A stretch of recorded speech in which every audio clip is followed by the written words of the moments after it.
මම චවින්දි සේනානායක මවක් විදියට මෙතෙන්ට ඇවිත් ඉන්නේ. ඔව් අපේ කරාටේ ක්‍රීඩිකාවන්ට වෙච්ච අසාධාරණයක් 14න් 15 අපි මේ කතා කරන්න ඇවිත් ඉන්නේ. කරාතේ ක්‍රියාකාරී කාර්ය බලකාය විසින් 2026 5 9 වෙනිදා ලිපියක් නිකුත් කරලා තිනවා දෙමව්පියන්ට පුහුණුකරුවන්ට උපදේශකවරුන්ට 2026 ජූලි මාසේ බංග්ලාදේශයේ පැවැත්වෙන දකුණු ආසියාතික කරාති තරඟාවලියට ලංකාවේ ශ්‍රී ලාංකික ජාතික කණ්ඩායමක් යවන්න සූදානම්. ඒකේ පළමු තේරීම් අදියර ලංකාවේ පවත්වනවා කියලා අයදුම් කැඳවලා තියෙනවා මේ පළවෙනි ලිපිය.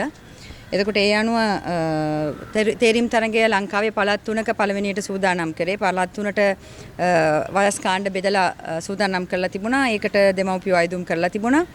ඊට පස්සේ අවස්ථා ගණනාවකදී තරඟාවලි කල් දැම්මා. පෝස්ට්පෝන් වුණා.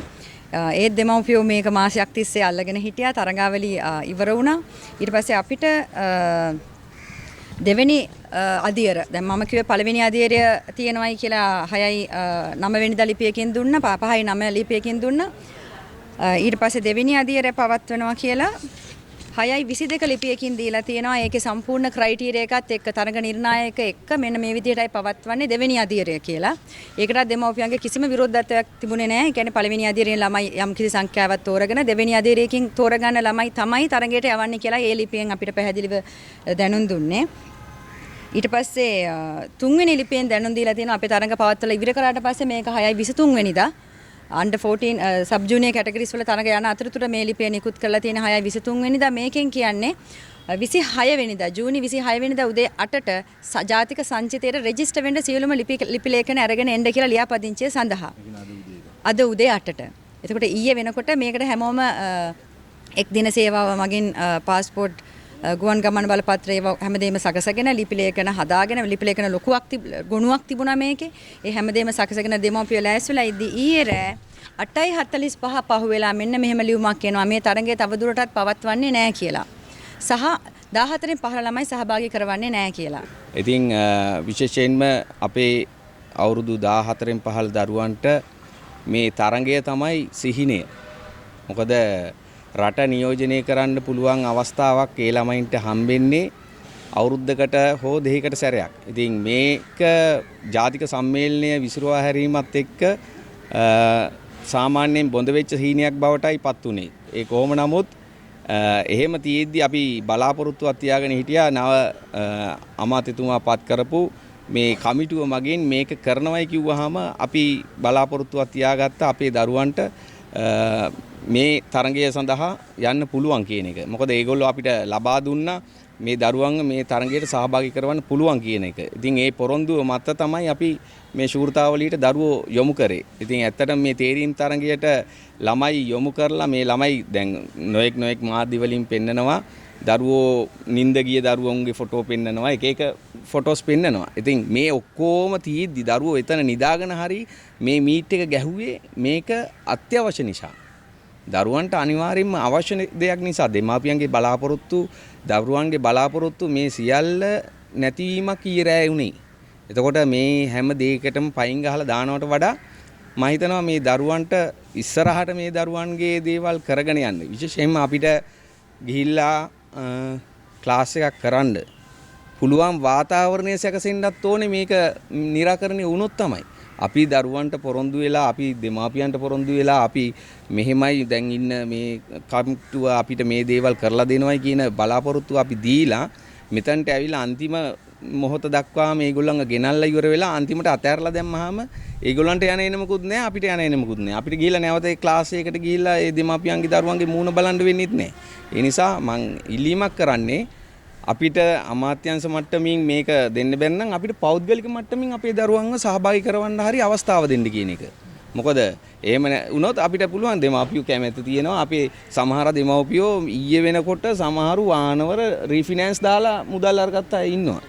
සමහරු ණය වෙලා මුදල් ගත්ත අයත් ඉන්නවා. එතකොට තව කොටසක් ඉන්නවා පාස්පෝර්ට් හදාගෙන එක දවසින් ඒ දේවල් කරගත්ත අය. ඉතින් ඒ නිසා මේ සියලු දෙනාගේ බලාපොරොත්තු එකපාර නිකන් විනාශ වෙනවට වඩා මේ හැමෝම ගැන සාවධානව කල්පනා කරලා බලලා මේ උන්ට සාධාරණ මේ විනිශ්චයක් එහෙම නැත්නම් සාධාරණ තීන්දුවක් ලබා දෙයි කියන විශ්වාසය ඇතුවයි මේ කතා කරන්නේ. මෙතන වැදගත්ම කාරණේ තමයි මේ සවුත් ඒෂියන් තරඟාවලිය මීට කලින් අවුරුද්දේ ලංකාවේදී පැවැත්වුණා. අපි ඒකට සහභාගී වුණා.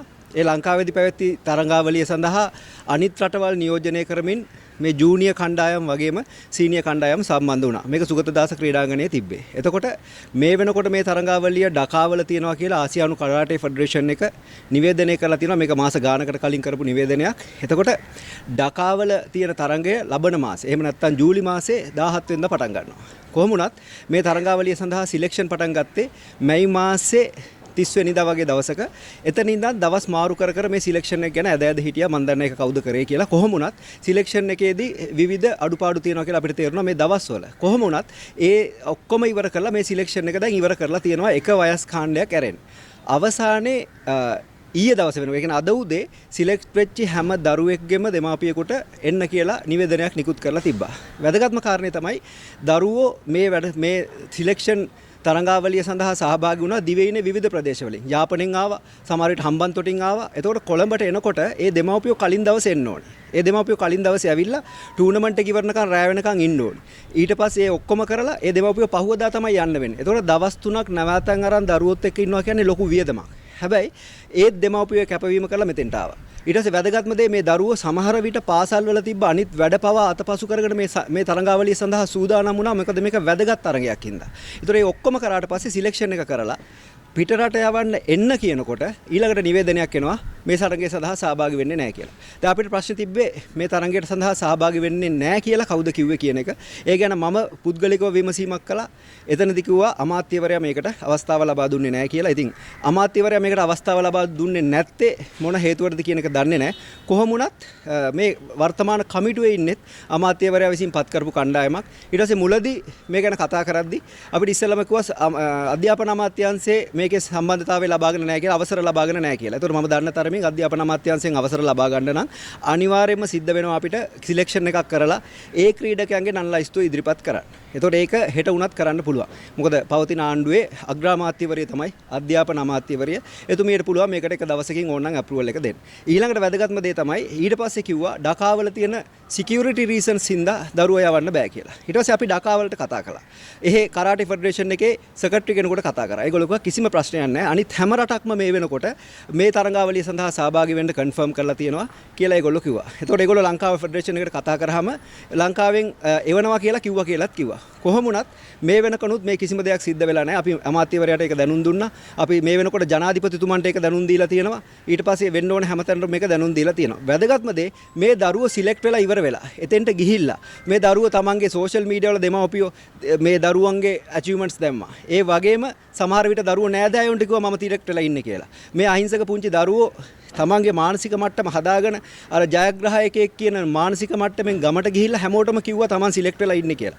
අවසානයේ මේ වගේ එකක් ආපු ගමන් සමහර දරුවෝ මානසිකව වැටිලා අසනීප වෙලා රෝහල්ගත කරලා තියෙනවා. ඒ කියන්නේ මේක ලොකු මානසික පීඩනයක් මේ දරුවන්ට. එතකොට මම දැක්කා අමාත්‍යතුමා කියනවා පිටරට ඉන්න කට්ටියව ගෙන්නලා මේ වෙනකොට රටේ ක්‍රීඩාව හදන්න ඕනේ කියලා. ඉතින් මම කියන්නේ අමාත්‍යතුමනි ඔබතුමා එහෙම හිතන එක හොඳයි. අපි කැමතියි. අපිට ඕනෙත් මේ රටේ ක්‍රීඩාව හදන්න. මේකේ කිසිම දේශපාලනයක් ගන්න එපා. මෙතන කිසිම ෆෙඩරේෂන් වල තියෙන ප්‍රශ්නයක් ගන්න එපා. මෙතනදී දරුවෝ ගැන හිතන්න. මේ අහිංසක දරුවෝ කවදා හරි දවසක මේ රටේ ඔලිම්පික් යන්න පුළුවන් දරුවෝ ඉන්නවා. කොමන්වෙල්ත් යන්න පුළුවන් දරුවෝ ඉන්නවා. වර්ල්ඩ් චැම්පියන්ෂිප් එකට යන්න පුළුවන් දරුවෝ ඉන්නවා. ඒ නිසා ඒ දරුවන්ගේ පළවෙනි හීනය දරුවෙක් මානසිකව කඩා වැටුනොත් එතනින් එහාට කිසිම වෙලාවක අපිට මේ දේ කරන්න බෑ. ඒක නිසා මේ දකුණු ආසියානු තරඟාවලියේ ඔක්කොම වෙලා ඉවරයි. මේකට වියදම් කරන්නේ දෙමව්පියෝ. මේකට රජයෙන් වියදම් කරන්නේ නැහැ. ඒ හින්දා දෙමව්පියෝ ලෑස්ති වෙලා ඉන්නවා මේ සල්ලි වියදම් කරන්න. ඒ හින්දා මේ අපිට තියෙන්නේ අමාත්‍යතුමාගේ අවසරය විතරයි අවශ්‍ය වෙන්නේ.